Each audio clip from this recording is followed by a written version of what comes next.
you've got a 6 months extension. Is everything going to be sorted out now? It'll all be fine within just a few months' time. Well, look, we're very hopeful that we can get a deal and actually put this thing to bed to leave the EU.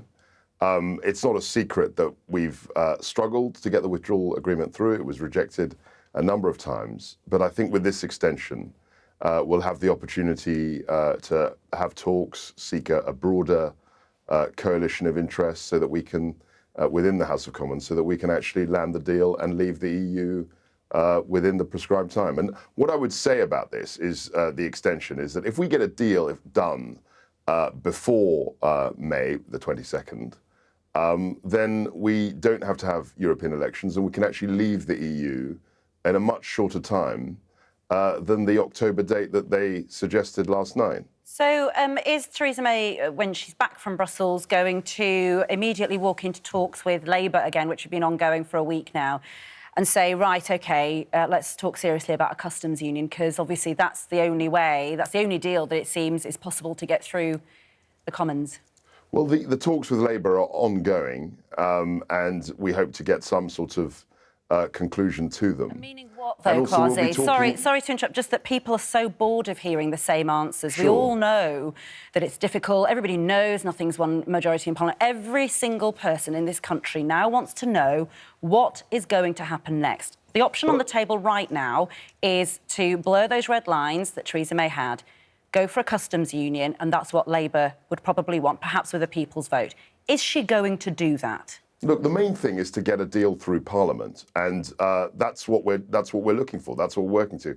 And you know that constituents of mine, people tell me, let's get this thing done. I share the frustration as well. I voted to leave the EU in 2016. I also voted for the Prime Minister's deal 3 times, and the Parliament blocked it. So we've got to try and negotiate that. Now, it's not easy. And people appreciate that it's difficult. Somebody has to compromise. Yeah. So is the Prime Minister... You're in the department. Sure. Are you in those talks? Are you going to compromise? Who's going to blink first? And if nobody does, we're going to still be here in 6 months' time. Look, I think we're all sincerely trying to get a resolution to this because it's not in anyone's interest to have this prolong indefinitely. But, there are sensitive talks. People have to work out exactly what they can live with, and hopefully we can get a deal through. Sorry to go on about this, but when you say people, do you mean people in the Tory party? Because it feels to many people that this has become a Conservative Party implosion, which is now affecting the whole country. That actually there is a majority in Parliament, nearly, that would go for a customs union. And why won't you just do that, then, if that's what will get us out of the European Union? It's not just an issue of the Conservative Party. I mean, the Labour Party itself has said that they had no problem with the withdrawal agreement, yet they still continue to vote against it because they said they've got a problem. The political declaration, which is about the future trading relationship. So the political declaration is what we're negotiating with, and we're hoping to get a conclusion to that.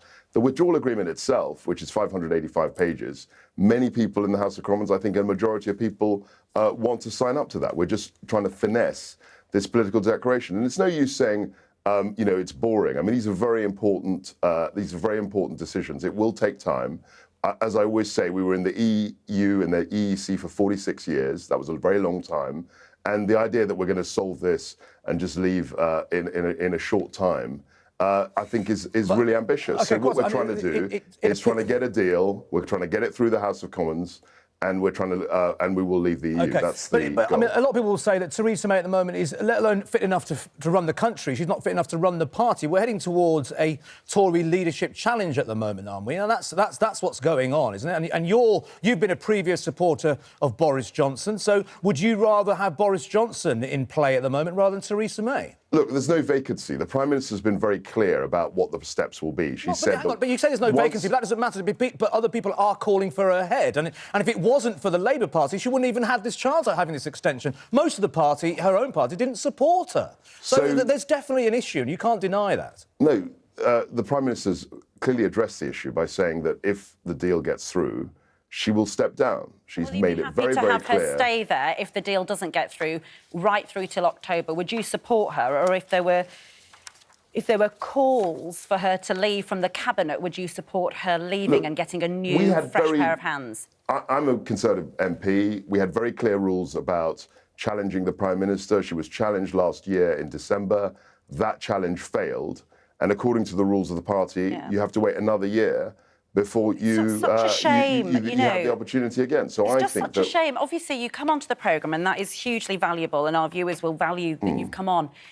But you've got to hear that it just sounds like Groundhog Day to everybody. There's nothing new that anybody comes on and says.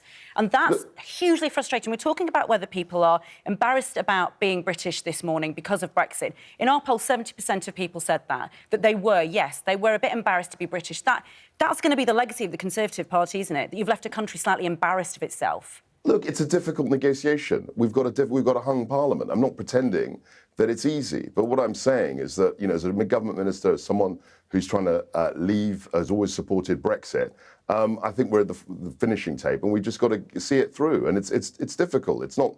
I can't come onto this show and say it's going to be very easy and everything's going to be fine. I think there are difficult conversations to have. I'm hopeful that we can get the deal across the line and leave the EU in good time. And I think there's every reason to expect that finally we will get there. OK, now it seems bizarrely that we could be campaigning in the European elections. Will you be out there campaigning in the European elections when you don't even want to be part of the European Union? Yeah, so you're quite right. I mean, if we get the deal done before May the 22nd, we won't have to have the elections. There's every possibility that we will. I think that's regrettable, but that's what we have to do by law. We'll be members of the EU on the 22nd of May, potentially. And if that's the case, we have to hold the elections. And now, if we're holding the elections, of course, I will be trying to maintain or make sure that Conservative MEPs are elected. So you'll it's going to be a difficult election. Campaigning for something you simply don't believe in, and that's the problem with politicians, isn't it? Campaigning and saying things you simply don't believe in. No, I mean, we have a legal obligation to hold those elections. So if we're going to have elections, you want to campaign and make sure that your party and your constituents are well represented. That's completely legitimate. It's regrettable that we'd have these elections. But as I say, if we get the deal done before then, we won't have to be there. Kwasi, while I've got you, and I really, because this is something that's concerned me, I've not been on this show very much, but it's concerned me a lot of things that I've heard that you have, your name is attributed to, and I need to ask you this. You wrote a book with some of your Tory colleagues where you claimed, and you know where I'm going with this, where you claimed that British workers are idlers. This is a quote from the book that you were part of. Okay. This is what you said. Once they enter the workplace, the British are among the worst idlers in the world. We work among the lowest hours, we retire early, and our productivity is poor. Whereas Indian children aspire to be doctors or businessmen, the British are more interested in football and pop music. What are you doing? What do you mean by that? And at the same time, you're trying to appeal to the British public and say it's going to be a better place for you, British jobs for British people, all of that we hear from the Tory party. But then you're on record for saying this. So the book was written 7 years ago, in 2012. It was published then.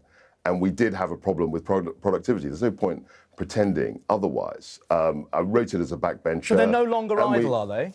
Well, look, we've actually had a massively improved economy. We've got record employment figures. We've got lots of more people in work than ever before. Inflation is falling. Yeah, we have issues, but the economy is in a much stronger place than it was in 2012. But in 2012, that quote there has got nothing to do with the economy. That was about characteristics, about personalities, about behaviour, about attitudes of British people. It had everything to do with the economy. It was the economy at that time in 2012. We were in a recession. We had big productivity issues, and it was quite right for backbenchers, new MPs, to stimulate a debate. And I'm very glad that you're quoting the book 7 years after it was published. I think that's a real, compliment in the fact that we raised something that's important.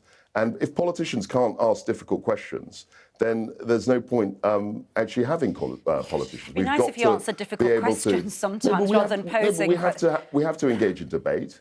Yeah. The book that you mentioned, as I said, was written 7 years ago. I was surprised that you've brought that up. But it's relevant, isn't it? It raised interesting questions. Well, it is relevant, but it was most of the conditions of the economy 7 years ago were completely different to where we are now. I mean, who'd heard of Brexit 7 years ago?